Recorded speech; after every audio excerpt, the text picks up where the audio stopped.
pada budak-budak Wattpad yang berbasickan 1007 tu, yang menggilakan motor-motor sport bike. Ini dia, kita ada QJ Motor SRK 250R.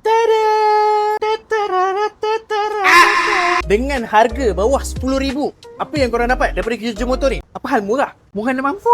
First thing first, korang dah dapat upside down fork, ABS depan belakang, itu wajib lah. Okay lah, untuk bawah 10k dengan tank yang berkapasiti 12.5 liter, dan dia hadir juga dengan meter paparan screen TFT full color, dan juga hadir di sebelah meter ni, iaitu hadir dengan charger pengecasan dengan USB-C dan juga ni apa orang panggil?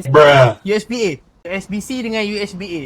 Enjin dia 250cc, tapi dia datang satu silinder lah, bukan 2 silinder. Nama pun bawah 10k kan. Tapi okey lah, so far enjin dia boleh menghasilkan 27 point something horsepower. Top speed pun boleh dapat dalam 16, 17. Kalau pada main angin, fly, buang plat side mirror apa semua lagi, boleh lah dapat 280. Dan di bahagian belakang motor dia ni, exhaust dia macam open tapi tak open, senyap je. Cumanya arm dia lah, arm dia macam tak tahulah, kurang memuaskan lah. Tapi tak apalah, bawah 10k kan. So itu saja penerangan pasal 250 SRK ni. Bawah 10k macam ni kau dah dapat, saya rasa dah cukup. Tambahan color dia pun lawa. So kalau berminat, tekanlah bell video dekat bawah. Bye bye.